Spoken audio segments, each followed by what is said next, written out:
So, as some of you might know, I recently self-published my first fantasy novel, Gold Without Name. It was a long time in the making, and is ultimately a culmination of both the Slavic folk stories my grandparents used to tell me as a kid, and the countless adventures I had playing imaginary games throughout my life, ranging from stick fights and cul-de-sacs to expansive D&D campaigns. The world of this book has been growing with me for decades, and now that the first book of the series is complete, I thought it could be a fun experiment to try and turn it into a tabletop RPG. Something rules-like and heavily based on the lore of the source material. So that's what this little series is going to be about. And of course, for the first episode, we're going to have to brainstorm how to turn this world into a setting for a game, and how will all its unique facets affect the core rules. To start off with, I based the world off the idea of the firmament. I think it comes from the Old Testament, and essentially it means the vault in the sky. It's a world structure in which there are distinct realms, such as an upper realm, which I decided is Aether, and a lower realm, the Nidavel. In the middle is the Earth we're used to, except of course in our case it's very reminiscent of the Kievan Rus during the 12th and 13th centuries. While the edges of this world could drop off an endless ocean or space, I like to imagine it more of a spinning top, where the underrealm reflects the surface in a twisted, macabre way, while also maintaining all the natural phenomena caused by Earth's rotation, given the rotation. In this world, the main continent is called Armaria, and the inhabitants believe in the power of spirits, among other things, to guide them throughout their daily lives. There are spirits for almost every aspect of life, such as Bonix for the sun, Ovnix for the farm, even Pivnix for taverns, and so on. Spirits are sometimes glimpsed in their domain, which is a sign of good luck depending on if we are in a good place, and worship of them can reward the devotee with minor miracles to help make their lives easier. This world was once inhabited by a higher species known as elves, which descended from the old astral gods, known as the Nephilim. The spirits were creation passed on from the elves to teach mankind how to effectively thrive and create civilization after they stumble upon this world on their journey to colonize space, and eventually wiped out the elves. Let me read you an account of those first dark days, told from the perspective of a human leader talking to an elf. I haven't aged a day since we first landed 16 years ago. We've got no evidence of it, but I know for a fact a lot of my friends haven't either.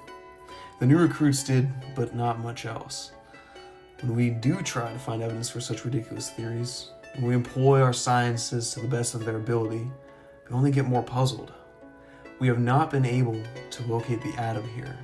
Our microscopes cannot translate what makes up matter on the most minute scale in this world.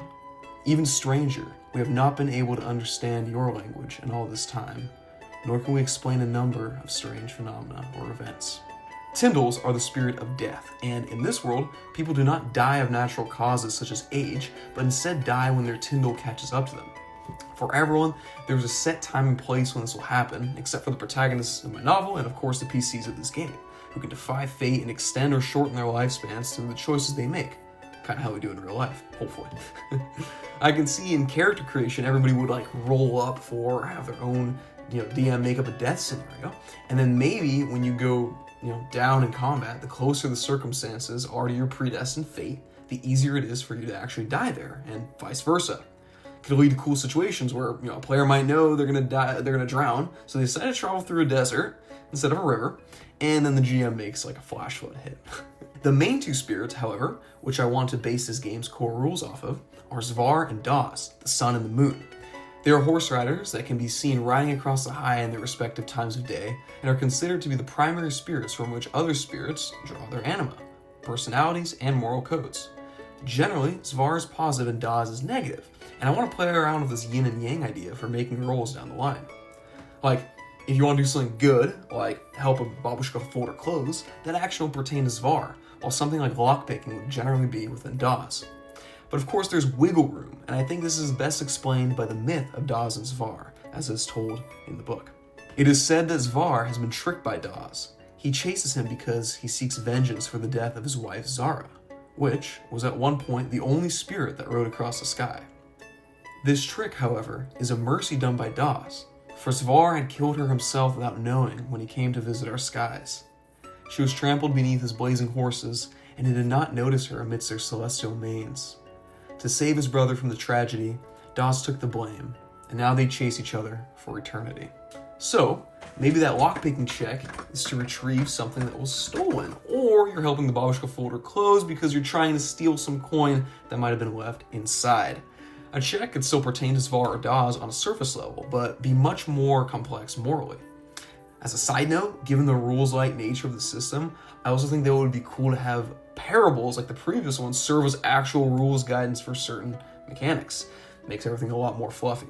So, we've got all this stuff as a foundation. The firmament, spirits, good and evil, predestination, morality is going to be a big part of the game, but I don't want to be flipping coins all day for a dice system, especially when not everything is so 50-50 in life. I think we need to think a little harder on how to make this more intuitive, more deep and rewarding.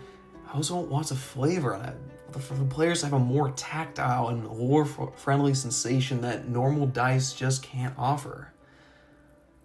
I think the answer to the dice system might just lie in nature.